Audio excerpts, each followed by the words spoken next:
Hello everyone, I'm Ummihani from SVCE. So I'm back again with the new topic. So first of all, let me welcome all of you. I welcome all of you from SVCE. Department of CSE Artificial Intelligence. I'm Ummihani. I belong to semester 5. The subject to talk here is computer networks. Let me touch the topic over here, that is HTTP, none other than Hypertext Transfer Protocol. Let me give an introduction of HTTP, which stands for Hypertext Transfer Protocol. It is the foundation of data communication on the web. HTTP enables the transfer of hypertext documents and resources. You can look into the picture aside. That is, HTTP is nothing but client to network, network to a server. What is client basically? It is a browser. Client is a browser and network is an internet between a client and a server. Internet is a network which plays a very vital role, wherein the transfer of hypertext transfer protocol is involved in transferring the data or the communication from the sender side to the receiver side. That is nothing but client is a browser, network is an internet, server is a web server which undergoes the process called HTTP. Let me talk about the history of HTTP. HTTP was developed by Tim Berners-Lee in 1989. As you can look into that, he is the one. The first version, HTTP/.9, was very simple and only supported GET request. Now we have more over that. Actually, firstly it was only GET request. HTTP has evolved through several versions with significant improvements in security and efficiency. HTTP, how does it work actually? HTTP operates on a request-response model. Clients send requests to the server, which processes them and returns a response. Each response contains a status code indicating the result of the request. I can tell you that they are databases, nothing but server-side systems. You also have a web server which helps you in giving a response. Database is used in sending a request, like HTTP request is sent through a server-side system, that is database, to a client, and the response of HTTP is given by web server to the client. HTTP methods, as I told you, there are more over that. Firstly, it was only GET. Now, HTTP defines several methods including GET, POST, PUT and DELETE. Each method has a specific purpose in create, read, update, delete operations. The method used affects how server processes the request. Now, let me talk about more methods of HTTP request methods. As we studied it in the beginning, like it is several methods we have: GET, POST, PUT, DELETE. We have two more added over here, that is patch and head. Let me tell you one by one what it is actually. What is the GET actually? GET is nothing but it is used to retrieve the data from the server. POST, it adds on data to an existing file or a resource. PUT, updates or replaces an existing file or resource in the server. What is the operation of delete? As we all know, it deletes the data from the server. Patch, updates a resource partially or it modifies a resource partially. One and the same. Head, retrieves the resources headers. We also have a few more, that is exceptional. Connect, connect is used to open a two-way socket connection to the remote server. Options is used to describe the communication options for a specified resource. Trace is a design or it is designed for a diagnostic purpose during the development. Head, it retrieves the resource headers without the resource itself. HTTP status codes. Status codes are used or issued by the server to indicate the outcome of a request.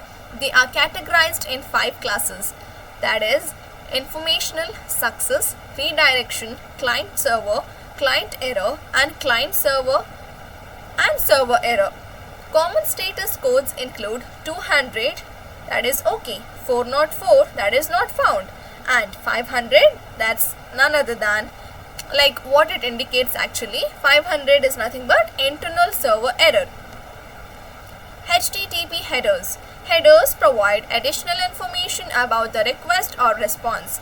They include a metadata such as content type, content length, and authentication tokens. Both requests and responses can contain multiple headers. HTTP versus HTTPS. HTTPS is the secure version of HTTP, uses SSL or TLS for encryption. It protects data integrity and confidentiality during transmission. Websites using HTTPS display a padlock icon in the browser's address bar. HTTP versus HTTPS connections. Let me talk about HTTPS connection. It is nothing but, here users connect to a site via a secure HTTPS connections. This encrypts the data transmission channel to secure it against access by outside parties. HTTP connection, which is insecure. Here users connect to your site via an insecure connection. This leaves any data in transit open to man-in-the-middle attackers. HTTP/1.1 features. 1.1 features here, it was introduced like a persistent connection, allowing multiple requests on a single connection. Chunked transfer encoding was added to send data in segments. It also introduced more status codes and improved caching mechanisms. Other HTTP features, like there are furthermore, let me talk about a few over here. That is authentication, persistent connections, byte ranges, cache control, proxy support, getif modified, content type negotiation. These are all other HTTP features. HTTP/2 improvements. HTTP/2 was introduced in multiplexing, allowing multiple requests and responses to be sent simultaneously. It minimizes latency through header compression and prioritization of requests. The protocol maintains backward compatibility with HTTP/1.1. HTTP/3 and QUIC. HTTP/3 is based on the Quick Transport Protocol, which improves performance over unreliable networks. It reduces connection and transport later using multiplexing. QUIC also enhances security by integrating TLS. Caching in HTTP. Caching reduces the need for repeated requests, improving performance. Caching is what basically? It is a cache memory present. Okay, so what is the use of that memory, or what is the use of caching in HTTP? So it reduces the need of repeated requests actually. HTTP headers control caching behavior through directives such as cache control. Effective caching strategies can significantly reduce server load and response items. RESTful services. REST. What is the full form of REST actually? Representational State Transfer stands for REST. Okay. It utilizes HTTP, that is Hypertext Transfer Protocol methods for web services. It emphasizes stateless communication and resource manipulation through URIs. RESTful APIs. API is nothing but are vitally used to create scalable web applications. You can look into the picture over there. REST Web Service Server. Firstly, here also there is a client between HTTP request and HTTP response. When a client sends a request to REST Web Service Server, HTTP is a protocol or a state transfer protocol wherein it requests also and it helps in the response method also over here. Security considerations. HTTP is vulnerable to various threats, including man-in-the-middle attacks. Implementing HTTPS mitigates many of these security risks. Regular updates and adherence to security best practices are essential for web applications. Future of HTTP. The evolution of HTTP continues with ongoing discussions about performance and security enhancements.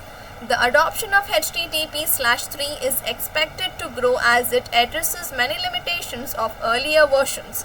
Future developments may focus on integrating more advanced security and performance features like HTTP/1.1. It is a pipeline basically. HTTP/2 is a stream, or it is a stream multiplexing, and HTTP/3 it is a stream multiplexing, and as well as here it undergoes QUIC, which is nothing but connection migration, connection control, reliability, connection oriented. All this is interconnected actually. So that is the versions I can tell. You can call it as HTTP semantics. By concluding the session, let me conclude it by telling that HTTP remains a critical component of web, facilitating communication between clients and servers. Understanding its features, methods, and security implications is essential for developers. As web technology evolves, so will HTTP adapting to meet new challenges and requirements? So this is a conclusion I would like to give over here. Thank you. I hope you all liked my YouTube channel. Kindly like, subscribe my YouTube channel.